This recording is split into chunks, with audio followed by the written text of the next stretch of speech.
Assalamu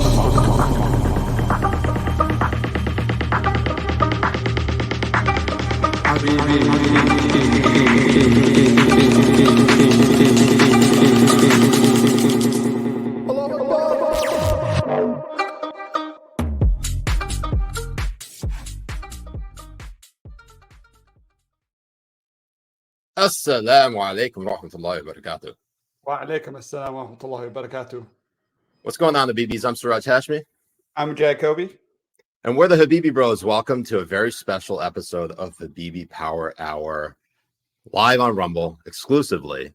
If you want to go ahead and check us out, go ahead and check out our locals community. Go ahead and like and subscribe to our channel, as well as that locals community. You can follow me on Twitter at Siraj Hashmi and Jay on Twitter at Asslickin. At Asslickin. At Asslickin. So without further ado, we have a very special guest who is the host of a Rumble show, which I'm now forgetting the name of. And he's probably going to leave this interview right away because I forgot it. But he's the legendary journalist, author. We had him on last year for a podcast episode of Habibi Power Hour. He's cool enough to stay for 2 hours. And he wrote the book called Securing Democracy.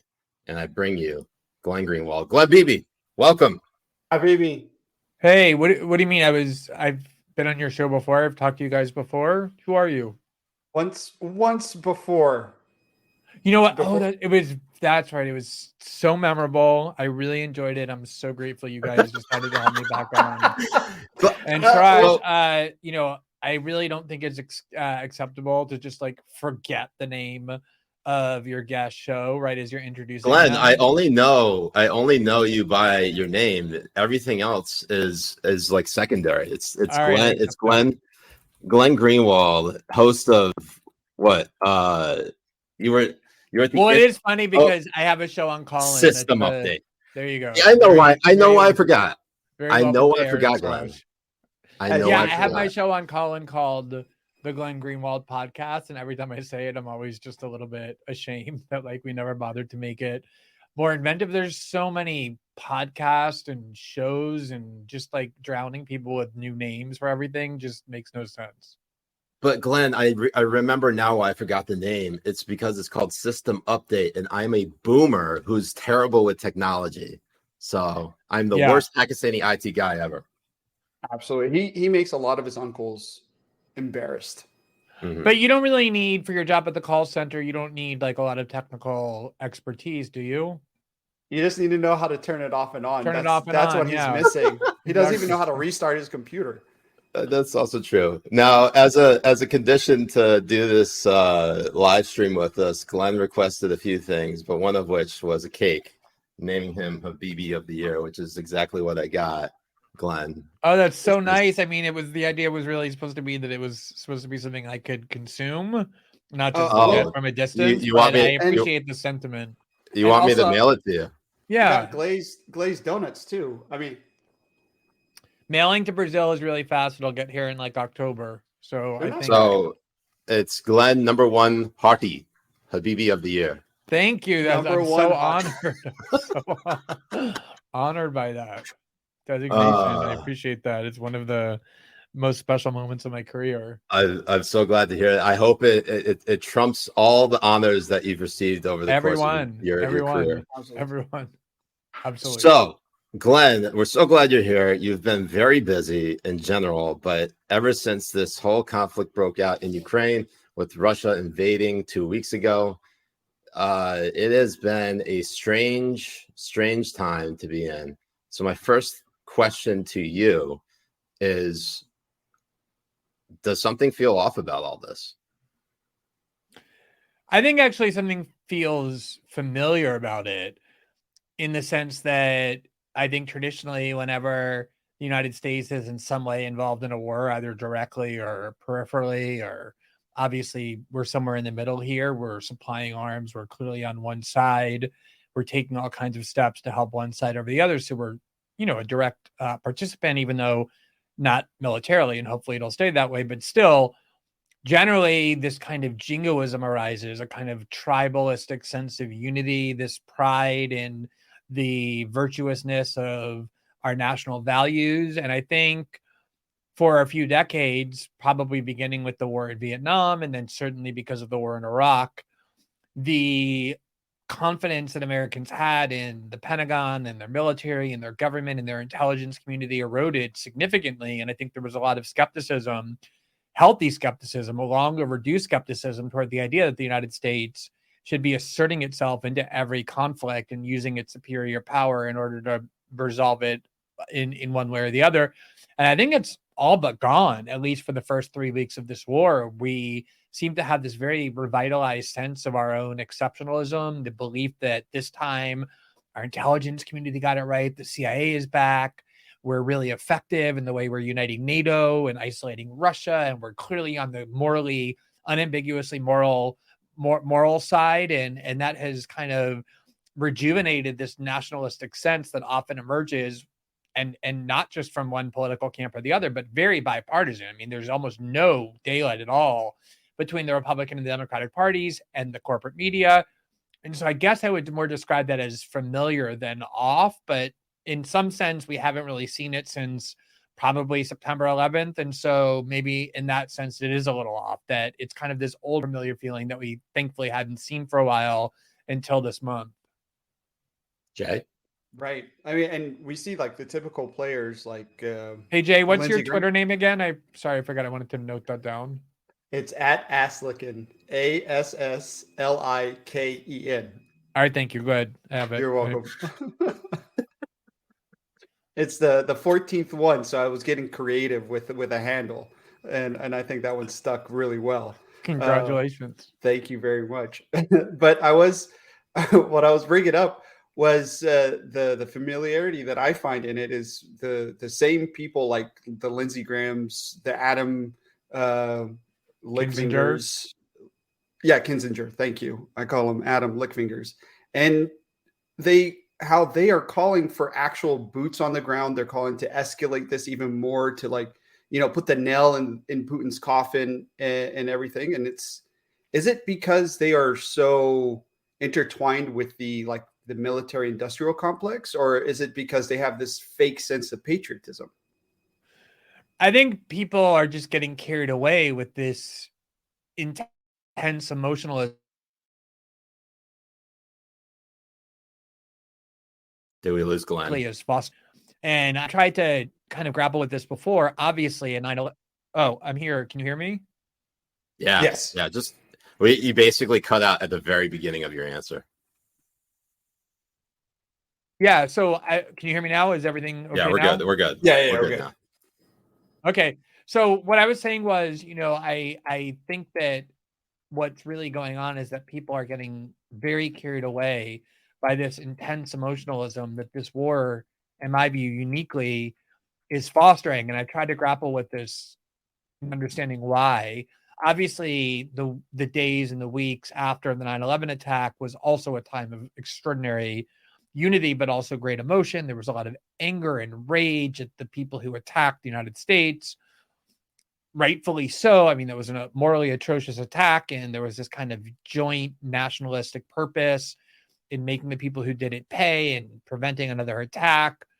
But I actually think that in some ways, even as kind of emotionally turbulent and traumatizing as that moment was, and as intolerant to dissent as it was a little bit of I think you can really make the case that it was actually more rational and more sober, especially once a few days elapsed, where there were people starting to question whether the Patriot Act was a good idea, whether the war in Afghanistan made sense. Obviously, as we built up to the war in Iraq, there was a fair amount of dissent that flourished. And I think that the difference here, it shouldn't even be comparable to 9/11, because in this case, the huge difference is our country has not been attacked at all. No one's threatening to attack our country. Yeah, and plus January 6th was 69 times worse than 9/11. We all know this, right? Yeah, and Pearl Harbor and the Holocaust combined. So Exactly. obviously January 6th is nothing should ever be compared to that most sacred day of January 6th. But leaving that aside, I think the big difference is social media. I think the fact that people are just glued to their computer screens, and then of course cable also plays a big role, but social media in particular, where everything is curated. If anyone is raising doubts or dissent or questioning that's bothering you, you can just with a button make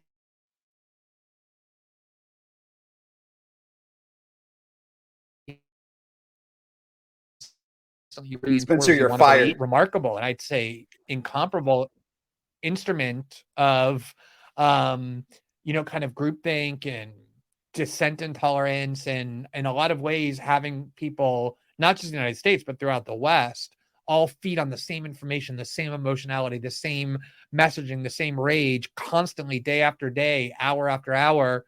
I think is producing a kind of inebriation that is even more irrational than what happened right after 9/11.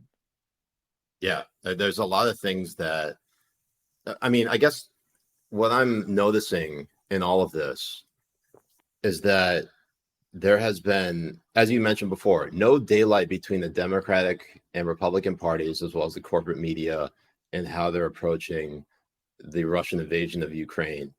And that's somewhat startling considering the times that we're living in which basically everything has become a culture war or a partisan issue. So the idea that everyone seems to be unifying behind a particular cause, putting a lot of our differences aside, I guess is probably a bit unnerving to me. And if anything, unsettling, because again, we are so divided as a country. Why is it that we somehow unite for a country that's all the way across the Atlantic Ocean, one of the poorest nations in in Europe, and basically outmanned and outgunned by the entire Russian Federation? Yeah, it's bizarre for so many reasons. I mean, and I can think that what's important to point out is this lockstep unity is not just on the very narrow moral question of whether Russia's invasion is unjustifiable or whether Putin is bad, right? That's like a very narrow proposition that I can understand people more or less agreeing to, is there's only one country getting bombed and whose civilians are being killed, and that's Ukraine. And it doesn't surprise me that we're kind of looking at that and seeing the images every day and empathizing with the country that's being, targeted by a much more powerful military, with bombardment and shelling and all kinds of horrific scenes. It goes way beyond that. It's not that moral consensus is then transmitting into these policy realms of, well, what should the United States do about it? Should we just kind of keep our distance on the ground that it's not worth risking, like a nuclear war for defense of Ukraine? Should we really be collapsing the Russian economy? Isn't that kind of in some way unjust to make Russian civilians suffer, given our view that Russia is not a democracy and chose its government, but instead is this like despotic, totalitarian dictatorship, as the mainstream saying goes? And isn't it kind of risky as well to collapse the economy of a country that has more nuclear warheads than any other on the planet, including the United States? What about the ongoing role of NATO, which is supposed to be this defensive alliance that suddenly now is very involved in defense of a country that's not a member of that alliance? And what about the risk there? None of these questions are permissible, because they all seem as though we're, by raising them, siding with the Russians, to say nothing of things like, what about all these weapons that are being flooded into Ukraine? Like, we should have learned our lesson, I would have thought, in Afghanistan and Syria, where we did the same things to prolong wars, to turn it into this grueling insurgency. And those weapons fell into the hands of all kinds of people we say we wouldn't want to have armed. And that created all kinds of blowback for many years to come. Who are getting these weapons in Ukraine? My guess is there are a fair amount going to the most extremist factions. That's who always ends up doing the hardest core and most aggressive fighting, and that the nation kind of rallies behind. That's what happened in Syria. That's obviously what's happening here. I'm sure there's neo-Nazi battalions getting very sophisticated weaponry that they're going to have for a long time to come. So the problem is not that everyone's in agreement that the invasion was wrong and Putin is bad. The problem is that is then generating consensus on almost every policy issue that follows. And whereas 3 weeks ago, it was totally taboo to bring up the idea that we should have a no-fly zone because it's insane, because we would be clearly risking a nuclear exchange by doing that. Although it's still a minority of people who advocated, although the Western leaders are still pretty steadfast in saying they don't want to do it, every day that goes by, more and more people in the mainstream are standing up and advocating either that or something very similar, like sending fighter jets or other kinds of things that have long been considered acts of war. And I feel like we're not moving away from this hysteria, but we're immersing ourselves in it more and more as each day goes by. And I'm concerned where that's going to take us. Right. Jay? And what you pointed to earlier as well is like social media, and they're showing us every single day trying to get this sympathetic reaction out of people so they can also back the war itself. And the more that we see these things, the more they're trying to play on the sympathetic strings of the public. And it's really funny because, like you were saying, we had David, what's his name? David Foom, and then Joy Reid, both from talk about how either you're behind this presidency or you're with Putin. Like those are the only two options you get. And both of these guys are supposedly like on different ends of the political spectrum, saying the same message to everybody. And it's just weird to see this happening. One of the things I realized during Russiagate, I remember the first time Russiagate emerged as a campaign theme. It was this dark, sinister, innuendo-laden campaign ad from the Clinton campaign, basically with dark music and all kinds of, deep voices raising questions about what's really going on between Donald Trump and the Kremlin. What's their relationship? Is Glenn Greenwald really a Russian asset? Exactly. Like flash my phone, my face on for like a second subliminally. I remember being surprised that more people didn't recoil from that, because one of the things that my politics and my ethos is based in is one of the worst civil liberties crises of the last half of the 20th century, which is the McCarthy era.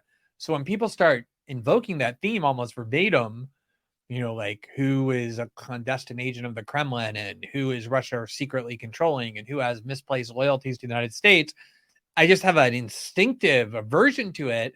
And one of the things that I realized as I saw that way fewer people than I expected to have that similar reaction did was that one of the reasons history repeats itself is because every generation that's emerges into adulthood didn't actually live through it, and therefore don't know about it. They either only know it from a kind of clinical distance, having not lived through it, or they don't know about it at all. And so what is again surprising to me about this framework of you're either on the side of the president of the United States or you're with the Russians is that was exactly the binary framework imposed by George Bush and Dick Cheney in the aftermath of the 9/11 attack. And it was David Frum, as a Bush White House speechwriter, who wrote those early speeches by George Bush, disseminating that logic. Bush on September 20th, 9 days after the 9/11 attack, went before a joint session of Congress and notoriously pronounced, you're either with us or you're with the terrorists. And so to watch the very same people 20 years later, Bill Kristol and David Frum and Nicole Wallace and Matthew Dowd and all these people who worked inside the Bush White House and the Bush-Cheney orbit, disseminating exactly the same theme and being applauded by liberals who had been the target of that is, in the first instance, kind of shocking until you realize that you're talking about millions of people again who didn't live through that, who don't know who David Frum is except his nice, good anti-Trump incarnation since 2016. Right.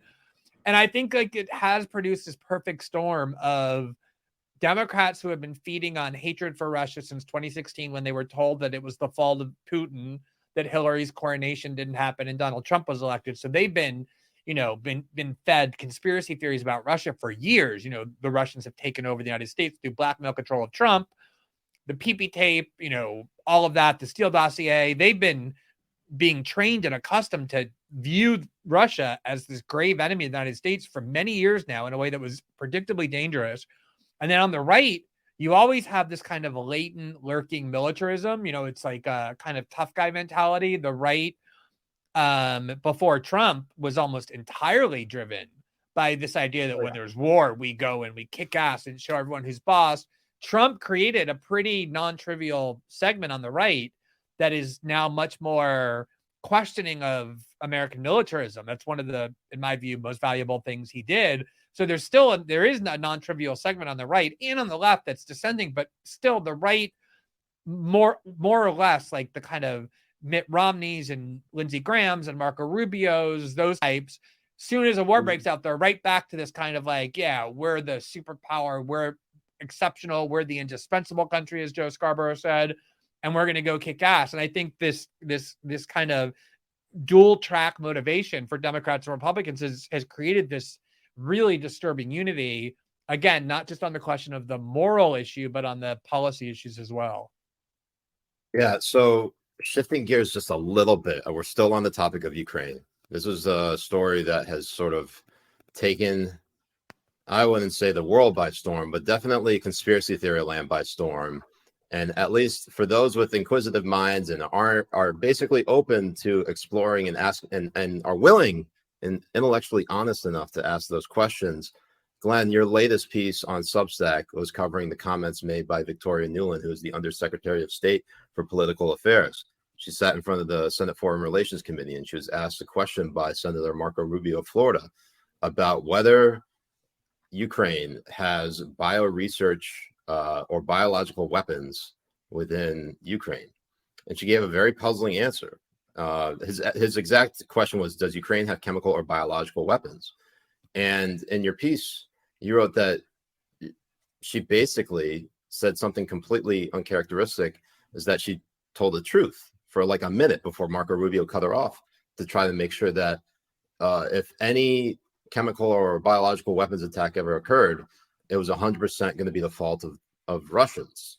Now, having basically been asking a lot of questions about this, what have you really learned since that initial exchange? And what can we really, I mean, the disinformation machine is very strong.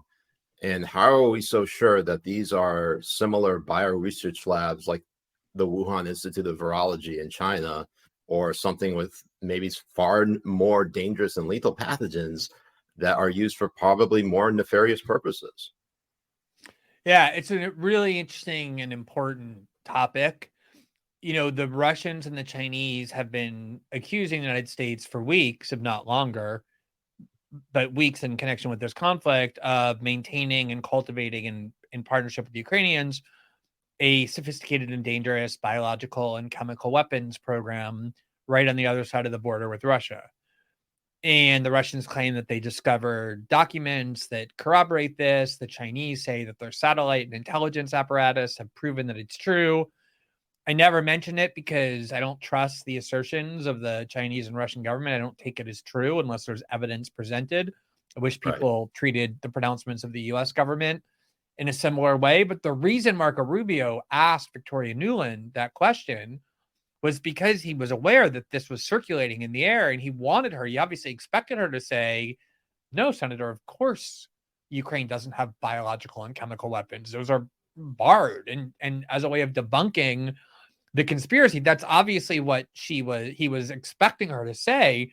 And in retrospect, of course, it's what you would expect her to say, given that she's a lifelong neoconservative liar. I mean, she started off as, as Dick Cheney's national security advisor, was the NATO ambassador under George Bush, and then ran Ukraine policy for Hillary Clinton because Hillary Clinton adores Victoria Nuland because she's a neocon like Hillary Clinton, and now she runs Ukraine for Joe Biden as well. And so she's just kind of a revealing figure unto herself, but she typically knows how the propaganda game is played. And for some reason, she didn't just say, no, of course, Senator, Ukraine doesn't have biological and chemical weapons. She instead said, in a very kind of halting, careful, nervous tone, she said, Ukraine has biological research facilities. And the most important part is, and obviously that's a vague phrase in terms of what it means, but she gave a lot of information about how we should think about that when she quickly added, we're very concerned, she said, that these materials are going to fall into Russian hands. And we are working tirelessly with the Ukrainians to secure them and make certain that doesn't happen.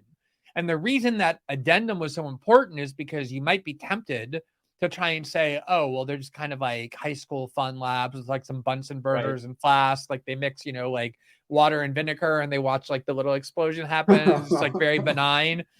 But obviously, if it were this like benign lab like that, or something that was just about finding like a cure for multiple sclerosis or something, she wouldn't be gravely worried that they would fall into the hands of the Russians. You'd only be gravely worried if these were sophisticated and potentially dangerous materials in these labs. So that's why, and then Marco Rubio did interrupt her and said, but like, nonetheless, despite what you just shocked me by saying, you would agree with me, right? That if there is a chemical or biological weapons attack in Ukraine, it's 100% definite that would be Russia, not Ukraine. And she, of course, then realized what she had done. And she said, yeah, of course, it was 100% obviously clear that it's only Russia. 100%. So, but the problem is, it didn't take that back. I watched it live on C-SPAN. I saw it, and it doesn't go away. So the question then becomes posed to the United States government, because obviously Russia and China seized on that, was, well, what does that mean? And so the U.S. government came out using all its organs, the Pentagon, the White House, people who take orders from the Pentagon, like Jennifer Griffin on Fox News, and every other Pentagon correspondent who works on the networks. And they all came forward and said, they just issued this emphatic absolute denial. They said the United States government does not have any biological or chemical weapons in Ukraine or anywhere else for that matter, because they're barred by convention. Now, let me just tell you why that's so interesting. Obviously, we just got done talking about the 9/11 attacks. In my opinion, more significant than the 9/11 attacks were the attacks that occurred 2 or 3 weeks after the 9/11 attacks, which were the anthrax attacks, when this extremely weaponized strain of anthrax, this very sophisticated weaponized strain manipulated in the lab, not occurring in nature, was sent through the mailbox to a variety of prominent people, and it ended up killing 5 people and injuring, I think, about a half dozen more. And the reason that was so terrifying was because, unlike 9/11, which targeted power centers in New York and Washington, this was something going to the suburbs, like appearing in people's mailboxes. And it was terrifying, like this anthrax strain that's like a biological weapon that has now been unleashed on American soil 3 weeks after the 9/11 attack. And ultimately, there was about a week, people have forgotten, where they leaked to ABC News and to other media outlets that tests on the anthrax discovered that it had the characteristic markings of an Iraqi biological weapons program, that it had the presence of this substance called bentonite, which is basically nothing more than like the substance that holds together cat litter. And the argument was only Saddam uses bentonite in his anthrax, so it probably came from him. They, kind of swept that aside after about a week, but it did its job. I mean, it was on David Letterman. It was John McCain talked about it all over the place. But then the FBI purported to solve the case in 2008 by claiming that they were about to arrest an Army research scientist who worked at the infectious disease lab in Fort Detrick, Maryland, which happens to be under the control and command of Dr. Fauci. And right before they could arrest him, he killed himself. But the FBI story was he is the anthrax attacker.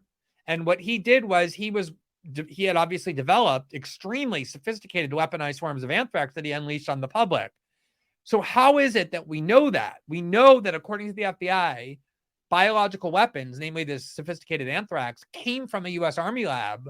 And yet the U.S. government can stand up with a straight face and say, we don't ever develop biological weapons. There's a convention that bars that.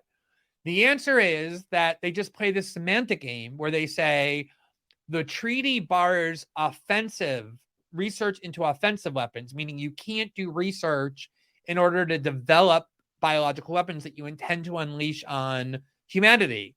What you can do, though, is defensive research, meaning you can create the weapons as long as it's for the intention only of studying it to develop vaccines.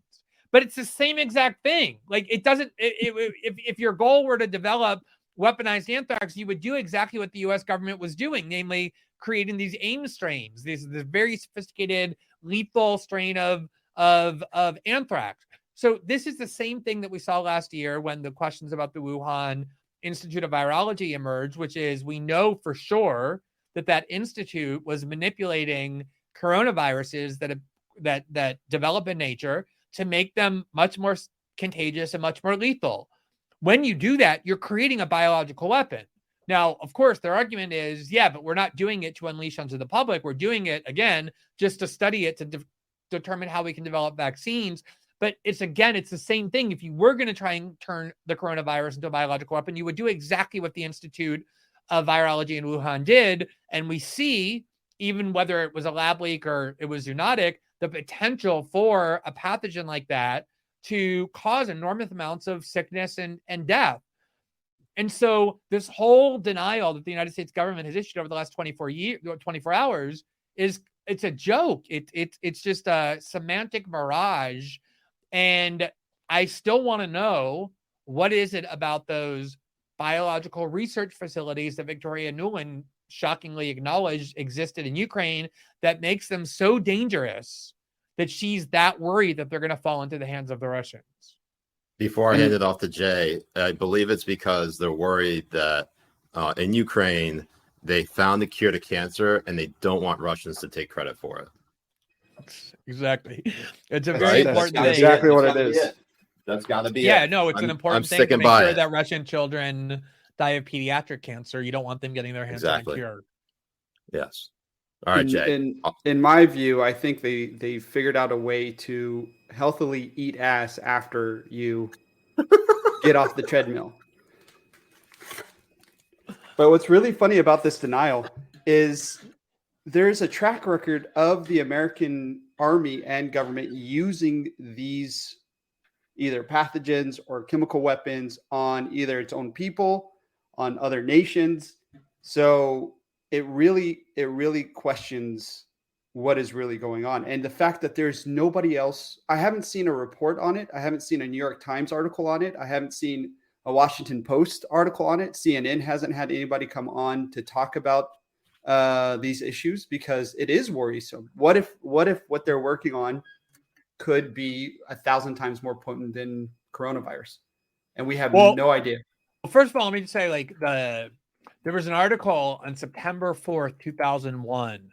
So exactly a week before the September 11th attacks, in the New York Times by Judy Miller, who ended up being discredited for her gullible reporting on Iraqi WMD. But she, up until that point, was considered to be one of the most important journalists working in the field of biological and chemical weapons development.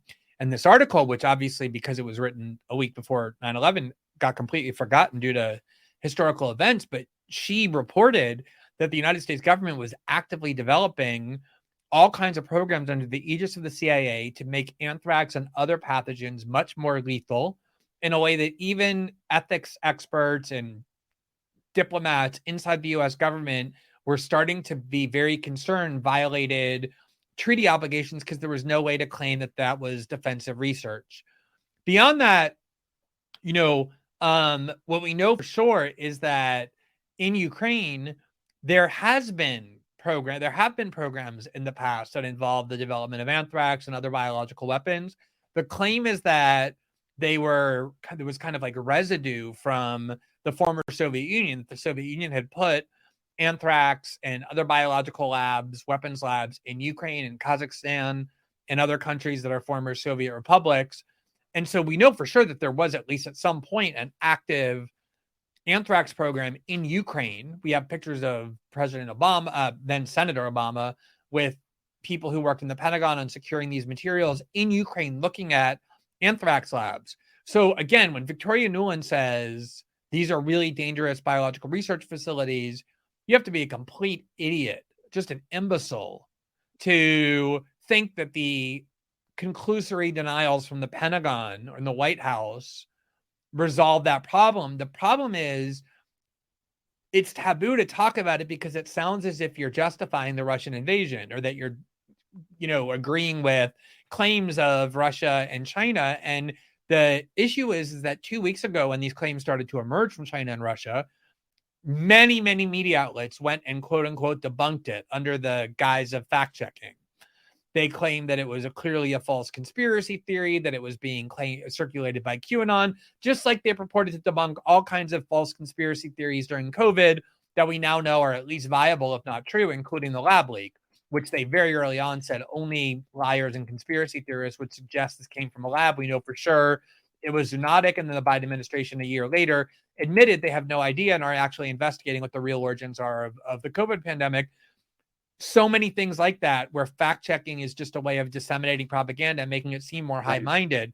So now they're all closing ranks. They can't admit they all labeled this a conspiracy theory and now have to be open to it. So they're just doing the bidding of the government in order to protect themselves. Yeah, it's a lot of it just seems incredibly, I don't know. It's shady. It's really shady, especially given the fact that 2 years ago, any suggestion that the coronavirus leaked from a lab was considered anti-Asian xenophobia or discrimination. It was considered, conspiracy theory of the highest order.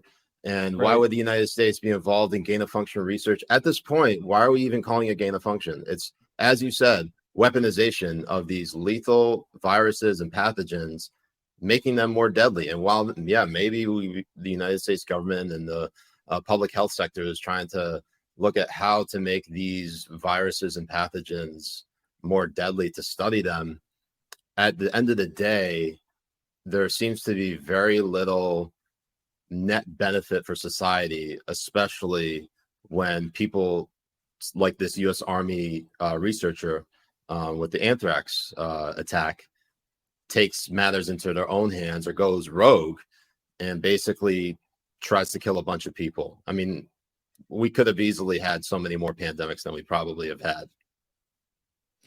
First of all, it's just, this whole thing about like that allusion you made to the attempt to call people who are open to the lab leak racist was always so bizarre to me, because the theory they were insisting upon as the proven truth was that the Chinese have such unsanitary eating habits. They go to these filthy, disgusting, disease-ridden wet markets and like swallow bats right there, and that's what causes diseases.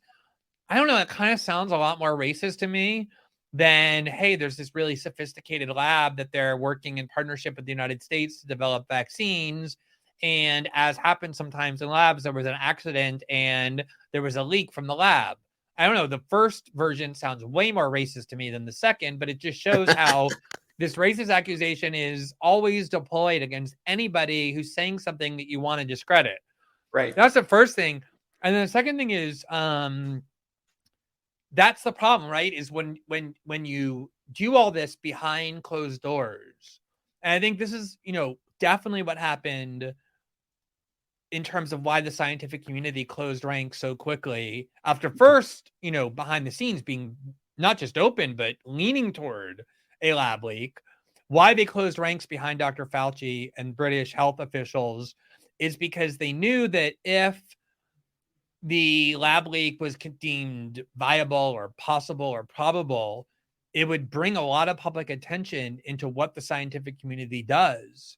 And they don't want that attention. They want to be able to do whatever they want to do without the broader society raising ethical questions about whether these experiments are worth it. Scientists just want to discover things for its own sake, which maybe is not a bad impulse, but it's an impulse that needs to be checked, because oftentimes the dangers of finding things out scientifically outweigh greatly the benefits of finding them out. But they, I think, tried to discredit that theory because they knew it would subject their work to public scrutiny in a way that they didn't want. And I think the same is true here. The idea that the United States engages in biological weapons research, which it absolutely does, is something that will bring attention onto what scientists are doing. And again, they want to just attack as crazy or, as Kremlin agents, anybody who suggests that that's what's happening. They try to paint everybody as being Alex Jonesy when they question these things. And it's really funny because when we're having these discussions, it does sound kind of conspiracy theory, because that's kind of what they are until we get proven facts. But the more we talk about it, the more it sounds like the truth that is out there compared to what the national narrative that they're trying to put on people.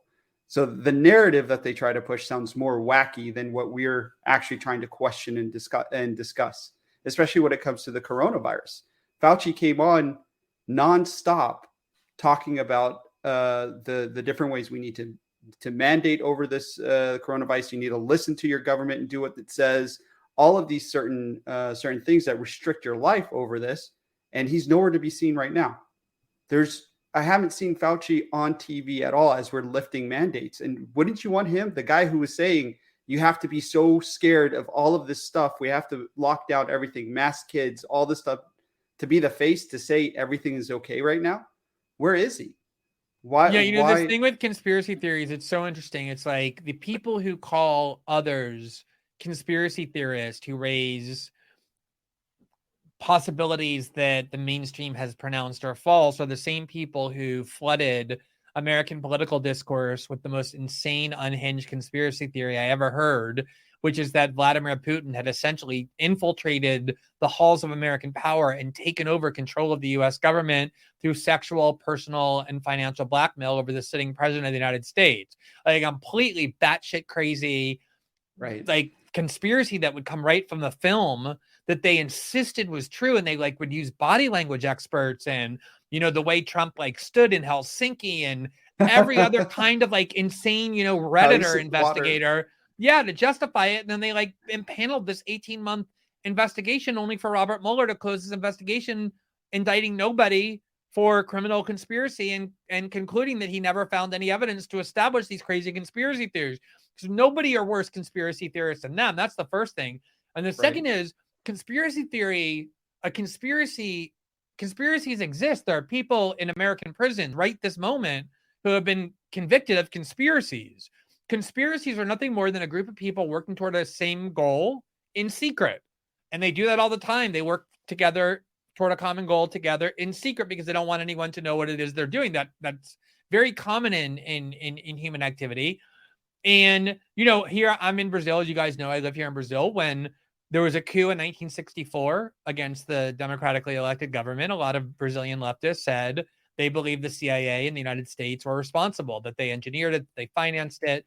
The United States vehemently denied it. And anybody who's claimed it was, of course, branded a crazy conspiracy theorist.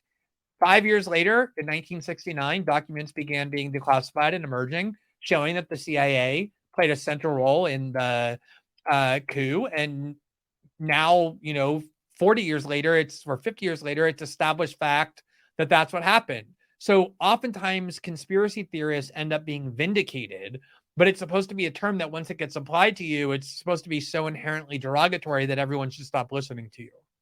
Right. Yeah. Just like racist and bigot and everything. There's a meme out there with Alex Jones, and it's basically saying this is where you are in life. And it's all the conspiracy theories that turned out to be true that he's talking about in his on his show. Yeah. By the way, 69. I just had to say nice to that because that was quite a nice I would be year. really disappointed if I came on your show and that didn't come That out. didn't happen. I just didn't want to interrupt your answer, Glenn. I'm trying to be a respectful host. Unlike when Jay says anything, he just or I say anything and Jay interrupts me immediately. Yeah, we have not knowing the show of the host or the book names or very professional. Exactly. Thank you, Jay. You're welcome. Yes. I got you. You gotta get one of us has to get in your good graces. So before we take any audience questions, because we got some Rumble rants, Glenn, you have been highlighting the film Ukraine on Fire by Oliver Stone, which was actually removed from YouTube, and it has then been uploaded to Rumble, where it's been viewed more than 150,000 times. Now, this isn't a plug per se for Rumble, but what is interesting about it is that this is just one example in a long string of examples happening towards anything Russian related, whether it's Russian alcohol, Russian media, Russian music, anything Russian has now become taboo. And this film, Ukraine on Fire, is now being is now in the crosshairs.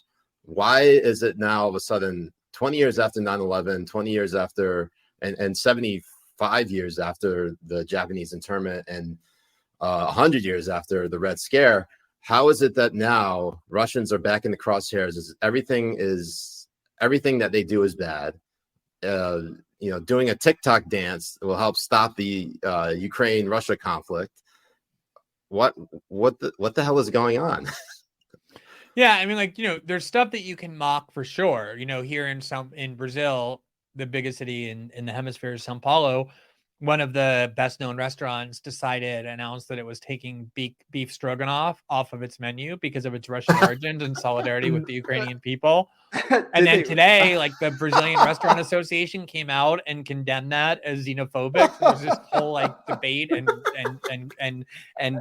controversy over removing Russian items from the menu. So there's a lot of that kind of trivial virtue signaling idiocy going on all throughout the West, all throughout the world. But there's something a lot more pernicious, which is this, the idea of the internet was supposed to be, if you go back and read articles about the kind of triumphalist vision of it in the mid 90s and into the late 90s, was it was going to liberate us from centralized state and corporate control. That's what made it so revolutionary. It was going to enable human beings to communicate without mediation from large institutions. And what we've had starting in the middle of the Trump presidency, when Milo Yiannopoulos and Alex Jones were depersoned by Facebook and Twitter and Google, basically everyone at once. And then obviously culminating with the removal of the sitting president of the United States by most large media platforms. And then the destruction of Parler, the site that, people would say, well, if you don't like Twitter and Facebook and how they censor, go build your own site. And the people at Parler said, okay, we'll go do that. And they became the most popular platform in the country. And then AOC went onto Twitter and demanded that Google and Apple and Amazon use their monopoly power to destroy them. And they responded within 24 hours or 48 hours, and they were offline completely. They were destroyed. There was that whole series of censorship acts undertaken in the name of stopping Trump, his white nationalist movement. And then we immediately went into the COVID pandemic, kind of simultaneously, where for 2 years we've been conditioned to accept more and more censorship. The idea that if you question or deviate from the pronouncements of the World Health Organization or Anthony Fauci, you deserve to be removed from the internet on the grounds that you're spreading dangerous disinformation, even though so many of the things they ended up saying turned out to be false. So we had those two events justifying censorship. Now we have this war where we're seeing previously unthinkable censorship. I mean, Google removed RT and Sputnik from all of Europe from YouTube. So people who are watching those Russian news outlets to see what the Russians are saying, to compare it to what the West is saying and decide what they want to believe, were no longer able to access it. I think the most disturbing thing is that the EU just promulgated new regulations or laws that require social media companies and search engines to ban and delete any information that comes from any Russian outlet. So the first account that actually found that Victoria Nuland testimony we've been talking about, I was actually working on putting my clip together, but RT was watching obviously live and they put it out first. And so a bunch of people took that RT clip and spread it around because it wasn't doctored. It was the actual video of Victoria Nuland saying this. And people were concerned about that. Under EU law, any person who did that is violating the law, and social media companies and search engines are required to delete them. Required, not optional at all. And so now if you look at Twitter, if you look at Google, if you look at Facebook, all throughout Europe, you cannot find RT, you cannot find Sputnik, not because those platforms decided to do that, which would be bad enough, but because the government mandated it. We're talking about a level now of censorship being directed by the state. This happened too. Democrats have been summoning, Jack Dorsey and Mark Zuckerberg and Google executives to the Congress and the Senate and threatening them. If you don't censor more, you're going to face legal and regulatory reprisals. We're talking now about state influenced, state coerced, state directed censorship of the internet in the West in the name of preserving and defending democracy. It makes no sense. That reminds me of when I was growing up in the UAE, trying to get on YouTube. All these different kind of shows, even just Western shows, were completely blocked out. You couldn't even find them whatsoever. So it doesn't, when you're claiming to be a nation or a society of liberty and freedom and everything, that the basic sense of liberty is information flow. In my mind, the freedom flow of information, thoughts, all of that kind of stuff means liberty to me, because you're allowing other people to think for themselves, see for themselves, and make their own decisions instead of trying to propagate your own narrative within their heads. And I think that's what they're trying to do. And a lot of people here, and it's not just a left thing as well, it's a left and a right thing. If they can control you and control what you think, they'll go for it and they'll do it. Like, the government is not here to protect you. It's here to try and control you. Yeah, I mean, it's incredibly alarming. I think incomparably alarming, because, as you say, if you can control what people understand, what information they receive about the world, you can control completely what they think and what they conclude, because they just don't have access to the other information that would let them question or doubt what it is that you're telling them. You create a closed system of information. You can manipulate people to believe anything that you want them to believe. And, that it's what's really alarming about it is, I don't know if you had this experience, but I know growing up into my like teens and young adulthood, you read history or you read about other countries where there's this grave repression, the UAE being a good example, countries like Saudi Arabia or China or whatever that we're taught to view as so despotic and repressive. And you wonder, how is it that the people of those countries can tolerate that, can want that, cannot realize that the way they're being manipulated is so dangerous. And you see it now where people in the West, not only aren't they rising up in anger at the way that their information diet is being policed and censored, they're begging for more. Like, right. You would think that if there were a censorship regime being imposed by the state and corporate power, journalists would be the first ones standing up and saying, no, we stand for the First Amendment. And not just technically the First Amendment, but the values behind it, the idea that it's always better to have more information, not less. Journalists are the ones who have been the leading agitators for the censorship regime. And if you go on Twitter now or you write an article talking about this censorship, you'll see people in the West, how they justify it. They say, this information is too dangerous. It's disinformation about COVID. It'll kill people. This information shouldn't be seen because it spreads lies about the election, or it, elevates and empowers Donald Trump's fascist white supremacist movement. So that should be suppressed. And now, of course, we shouldn't allow propaganda by evil countries like Russia and China. We're grateful that this is being kept away from us and from everybody else. You see how easily people are convinced not to view it as censorship, to view it as something else, is to view it as this kind of public service, making society safer by repressing information they're led to believe is dangerous just to allow to circulate. And I don't wonder anymore how populations can tolerate it or even be grateful for it, because you see it in action. Yeah, one of the biggest threats to any government is a person's ability to use critical thinking. It's very true. When you have a population of people who can't be fooled, that really spells disaster for that particular government and their claim to power. But I want to move on to some Rumble rants. We have History Speaks. Siraj, can you please move on to some Rumble rants? I've been patiently waiting for you to get there. Your audience, you need to respect your audience. Like, they have questions, they appear, they pay, they like want to be heard, and you're just talking. So I think it's time to get to the Rumble rants. How is Glenn dunking harder on me than any Habibi that's ever been on this show? That's why I came back. That's the only reason. I respect it. I respect it. So History Speaks says, Glenn, do you still believe the GOP has realigned into an anti-war position? There is no prominent GOP anti-war figure, and it was Trump who got us involved militarily in this war by arming Ukraine. Well, so first of all, I mean, I've been making the argument forever that the reason why the whole conspiracy theory about Trump being controlled by the Russians is so preposterous is if you look at what Trump has actually done, he's been more confrontational toward Moscow, certainly, than President Obama was. He did flood Ukraine with lethal weapons, which is one of the most challenging things you could do to Russian vital interest, while Obama refused to do it on the grounds that Ukraine wasn't a vital interest to the United States, but is to Russia. He also spent 2 years trying to sabotage in every way he could the Nord Stream 2 pipeline that was crucial to Russian economic growth, because they were going to sell enormous amounts of cheap natural gas to Germany and then to Western Europe.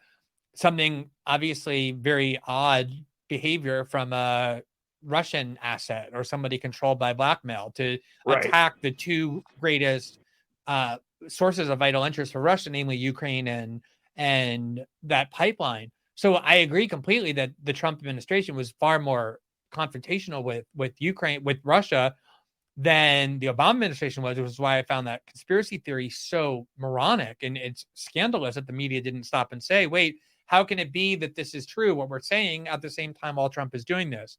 What I do think, though, is that Trump came in, remember, running in 2016, the first time any major Republican Party candidate has done so, by denouncing virtually all of Republican foreign policy going back to Reagan. He talked about how the Iraq War was the worst mistake that we ever made, even though there's questions about what he was saying at the time.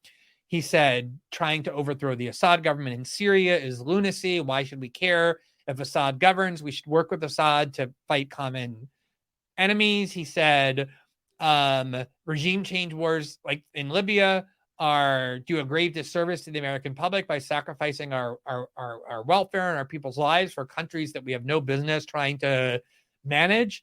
And so not only that, but he was incredibly vicious toward the CIA and the FBI, calling them liars, mocking them for getting WMD wrong, things we never heard a Republican candidate do before, or even a Democratic candidate do before. And not only did he do it, but he won. He won the GOP nomination and then the presidency, never really changing that message. And so obviously that fostered a lot of doubt and skepticism on the part of his followers toward institutions that were once untouchable in Republican politics, like the CIA, like the Pentagon, like the FBI. And it's oversimplified to say, oh, now the GOP is an anti-war isolationist party. Of course they're not.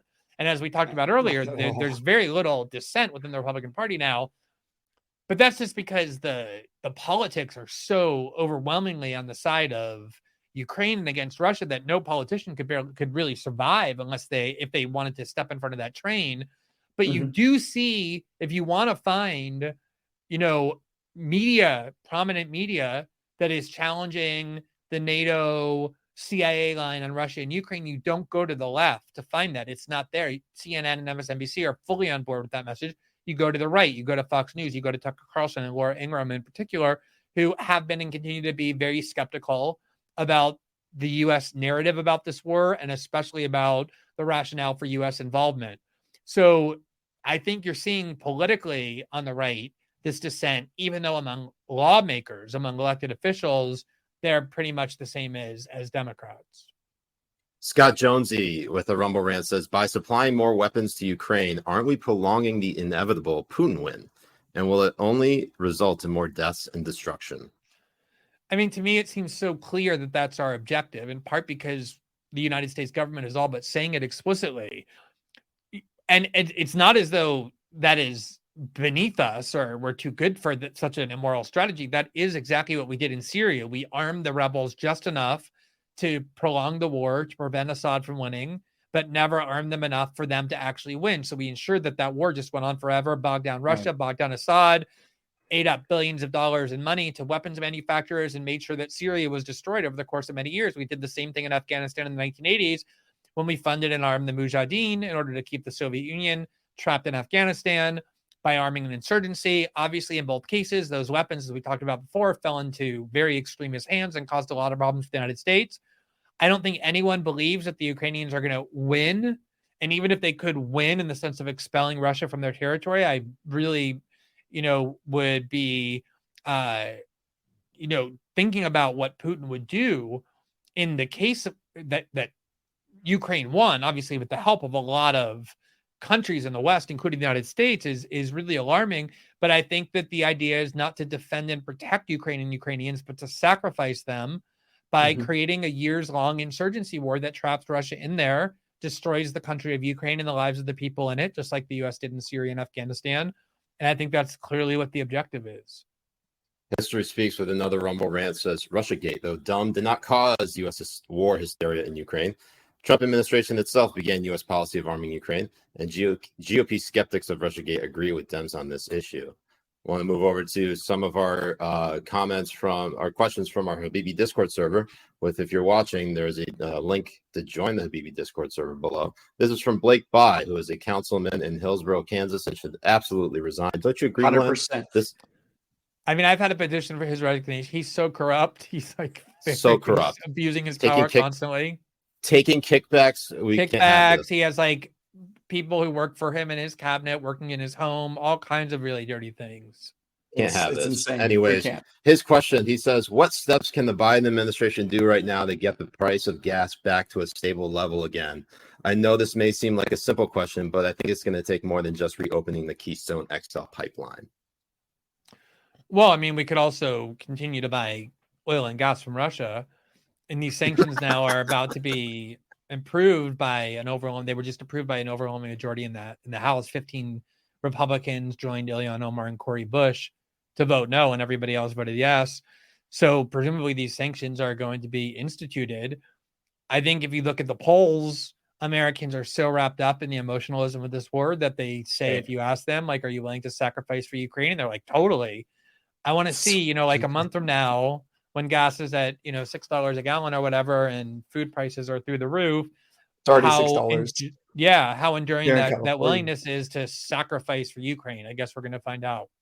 I think that's the dumbest thing that somebody can say is like, yeah, I'm willing to sacrifice for you. That's so stupid. They want you, they want you poor. They want you to harm yourself. They're not the ones who are making the sacrifice. Like the people who are putting these laws in. Stephen Colbert and George Takei, both of them are like, no, you have to sacrifice. The freedom is not free. Same with that John Avlon, who was on CNN. He used to run the Daily Beast, and there's this 2018 New York Times profile in the style section about the gigantic sprawling mansion in Manhattan that he and his wife, the granddaughter of Herbert Hoover, occupy, that used to be owned by the Astor family. So he goes home to this multi-million-dollar, incredibly flamboyant townhouse that the New York Times profiled in its style section. And then he takes, a chauffeured car to the CNN studio, and he goes on TV all coiffed and manicured and blown dry. And he's like, hey, you pigs out there complaining about higher gas and food prices, you need to shut the fuck up, because freedom is not free. Right. This is my favorite.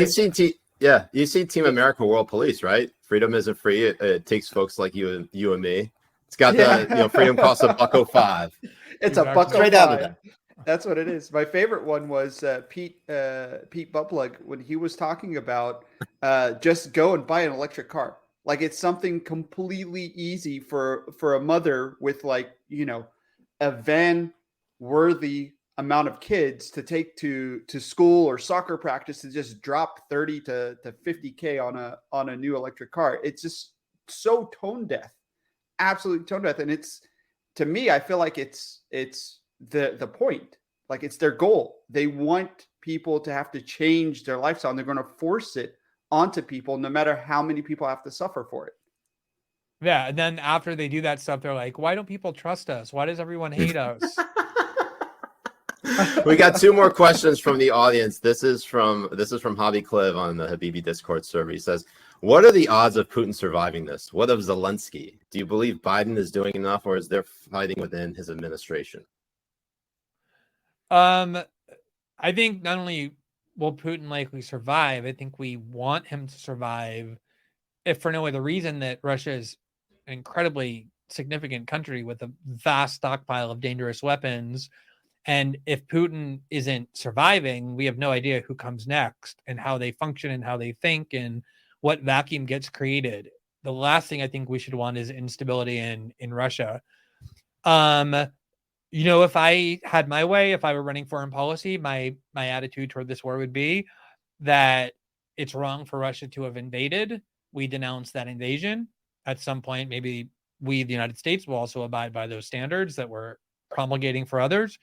And that beyond that, it's too dangerous for us to be involved, especially since there's very little we can do that's not insane, that can actually shape the outcome of the conflict in a way that actually helps Ukrainians. And obviously you have the whole war in Yemen happening with basically a Saudi coalition in the United States. It just never ends. But one of the final questions from the Habibi Discord server comes from Joshin. It says, what are some methods people can use to filter the actual news from the propaganda? I think the best thing you can do is simply apply skepticism and your faculties of reason to whatever it is that you're hearing.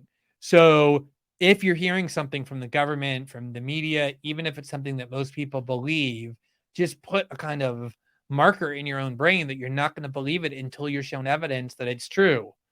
No matter how convincing it might seem, no matter how many people who you trust are affirming it, so often that's where not just error, but deliberate manipulation and deceit lies, is in making claims that are said in an authoritative tone that are unaccompanied by evidence. And that's true whether the Americans or the Chinese or the Russians or media figures or anybody are saying it, including, the Habibis, like demand evidence from them. They lie constantly.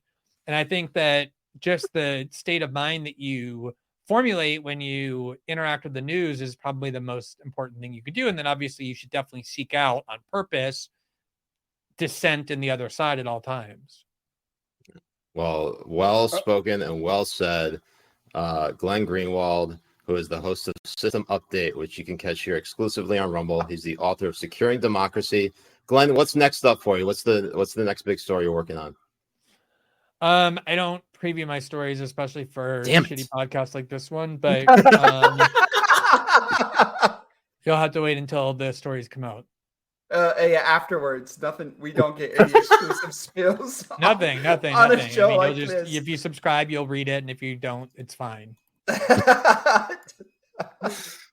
Well, Glenn, we really appreciate you taking the time to sit down with us today, coming back to the show specifically to dunk on me again.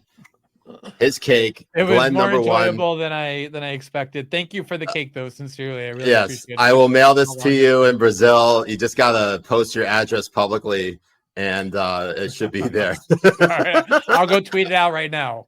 That's great. All well, thank you so much, guys. And for everyone else, you could go ahead and sub to us on Locals as well as our Rumble channel. I'm Siraj Hashmi. I'm Jack Kobbe. We're the Habibi Bros. We'll see you next week on the Habibi Power Hour. Peace here. Mess of them.